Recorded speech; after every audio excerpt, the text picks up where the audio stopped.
Hi hello welcome back to our channel. నేను మీ రక్షితా రెడ్డి.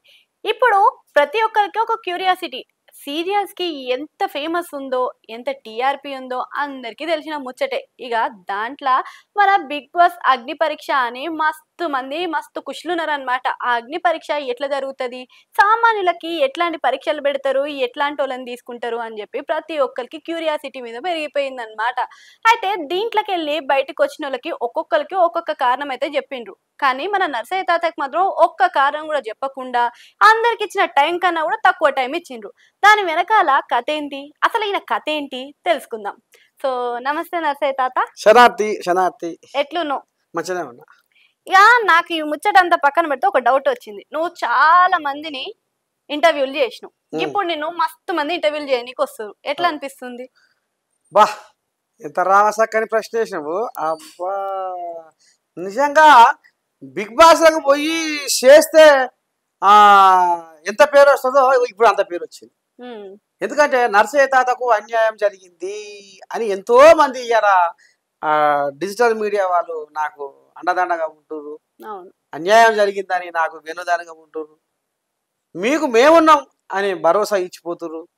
అసలు ఆడికి పోకుండా వాళ్ళు ఏ కారణం లేకుండా రిజెక్ట్ చేసినందుకు ఇంతమంది ఆదరణ అభిమానం అంటే ప్రజల ముందు ఎంతో మంది జనాలు కూడా కింద కామెంట్ చూస్తున్నా, తాత నీకు అన్యాయం జరిగింది, నీకు అన్యాయం జరిగిందని జనాలు అట్నే అంటారు, డిజిటల్ మీడియా వాళ్ళు అట్నే అంటారు. మన వల్ల చాలా సంతోషం అనిపిస్తుంది. అంటే నువ్వు ఊహించుకున్నావు ఎప్పుడైనా నేను ఇంటర్వ్యూలో తీసుకుంటా, ఎప్పుడు కూడా నేను ఇంటర్వ్యూ ఇచ్చే స్థాయి వస్తుంది అని ఎప్పుడైనా ఊహించుకున్నావు? అసలు ఊహించుకోలే.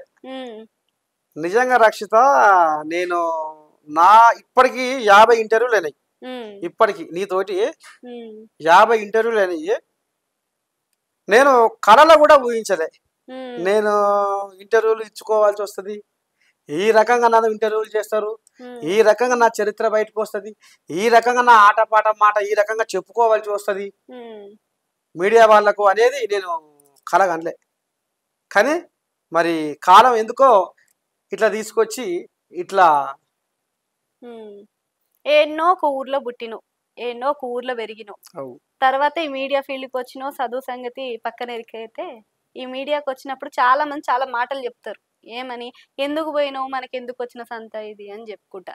మళ్ళీ నువ్వు వాళ్ళ మాటలు వింటే ఎట్లుండేది? ఇప్పుడు ఎవరి మాటలు? ఇప్పుడు మీ ఇళ్లలో వాళ్ళు ఇల్లు అంటా ఉంటారు, మీడియాలో ఎందుకురా మనకి, ఇవే చేసుకో, మన పని మనమే చేసుకుందామని. అట్లాంటివి ఎప్పుడైనా వినిపించినాయా నీకు? ఆహా, ఊర్లల్లో అంటే అందాకెందుకు మాయమామని అనేది, ఎందుకు బిడ్డ ఇటు అటు అటు ఇటు తిరిగేది ఎందుకు అంటే, నేను పాటలు రాస్తా కాబట్టి, గాయకుని కాబట్టి అక్కడక్కడ మీటింగ్లలో పాటలు కూడా వాడతానికి పోతుంటా కదా, ఎందుకు ఇవన్నీ ఎందుకు మనకు, అవన్నీ మనకు బువ్వ పెడతాయా, మన పని మనం చేసుకోవాలి అనేది మా మామనే. పక్కలోళ్ళు కాదు, ఊరోళ్ళు కాదు.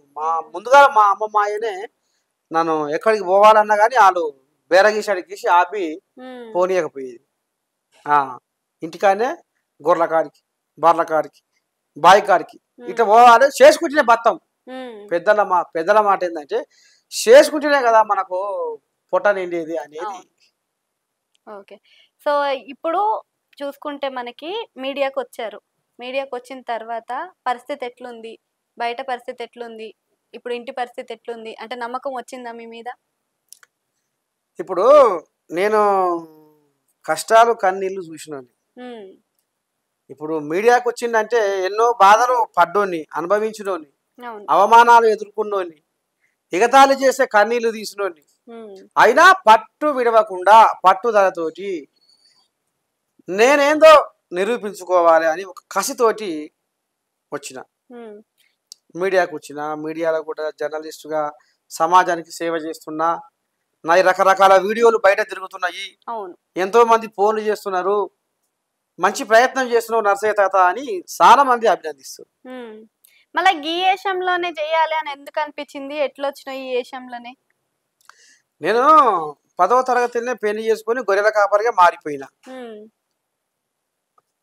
అడవి తల్లిని నమ్ముకొని గొర్రెలు కాసుకుంటా ఆ రకంగా ఆ తల్లి చెట్ల కొమ్మల గలగల సప్పుడుతో నాకు ఏదో ఒక సంగీతం వినపడ్డట్టు, ఆ చెట్ల కొమ్మల కింద కూసుంటే నాకు ఏదో ఒక శక్తి వచ్చి ఆవహించినట్టు, అట్లా పాటలు రాసుకొని ఆ పాటతోనే ప్రయాణం చేసుకుంటా ఆ పాటతోనే అవమానాలు ఆటంకాలు ఎగతాళులు కూడా ఎదుర్కొంటా వచ్చిన అయినా ఆ పాట నన్ను నిలబెట్టింది.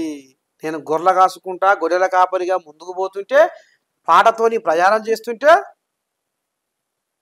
గతంలో నేను ఏం చేసినా నేను గట్టనే పోతా అని ఆ అమ్మవారు నువ్వు ఇట్లనే పోవాలి బిడ్డ సమాజానికి ఈ రకంగానే నువ్వు లోకానికి తెలవాలి అనేది నాకు అమ్మవారు ఆ రకంగా అనిపించింది. అంటే ఆ రకంగా నాకు దారి అంశం ఇచ్చింది అంటూ. ఓకే, అందరూ ఇంకొక డౌట్ తోటి ఉన్నారు మన ఇన్స్టాగ్రామ్ లో రీల్స్ చూస్తే, తాత ఏమో వయసుగా కనిపిస్తుండు, మళ్ళీ అందరు తాత అని చెప్తుండ్రు. అసలు ఈయన యాక్టింగ్ చేస్తుండా లేకపోతే నిజంగా తాత అంతేనా, తాత వయసు ఏంది అని చెప్పి మళ్ళీ ఏం చెప్తావాలి? ఇప్పుడు ఎందరానా ఏమన్నా అనుకోని ఏంది రక్షిత, అయ్యో నీ పిల్ల సలగుండా మీ అయ్య నాకు ఫోన్ చేస్తుండు, తాత నువ్వు నా లోపల తిరుగుతావు, జర మా రక్షితకు లగన్ చేయాలి, జర ఎటనా చేసి జర మంచి పిల్లగాని చూడు అని మీ అయ్య నాకు ఫోన్ చేస్తుండు. ఇక నేను చెడో పాటో చూస్తా పిల్లగా, ఇక ఆవులే తిరుగుతున్నా కానీ మరి మంచి కోరిలాగా చూడాలనా. రేపు పొద్దుగాల నర్సయ్య తాతని చూడమన్న పొట్టానికి అడదుడ్డగాని చూస్తే రేపు ఏమంటారు మాట రాదు. మంచి పిల్లగాని చూస్తా నీకు మంచి అల్లుని పట్టుకొస్తా అని మీ అయ్యకు మాట ఇచ్చిన మనవరాల గిట్ట మాట్లాడుతున్నా.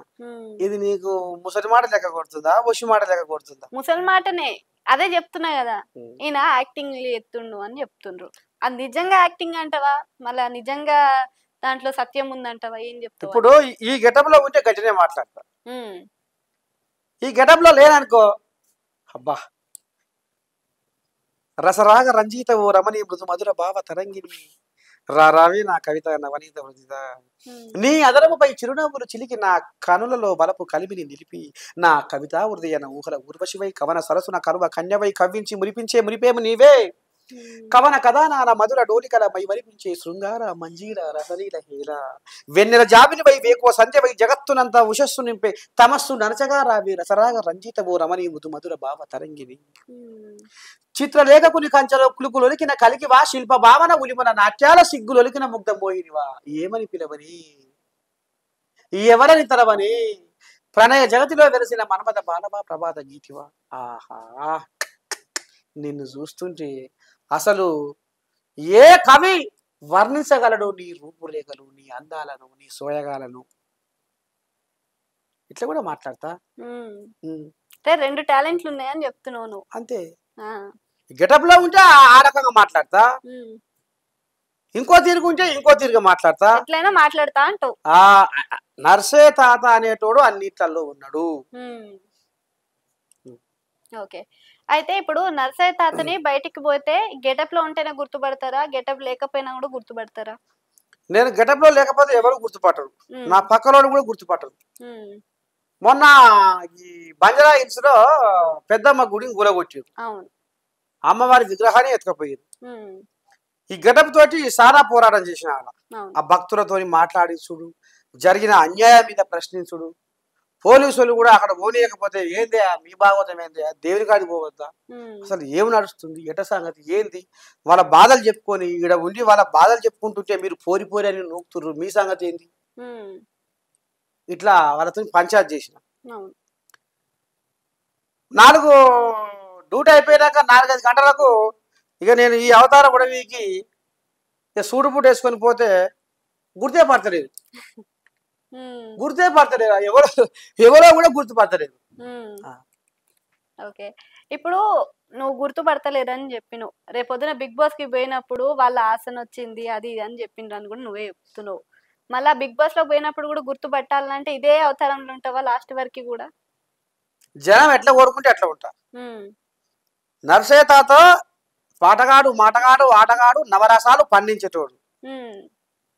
జనాలు వాళ్ళ అభిప్రాయం ఉంటది కదా,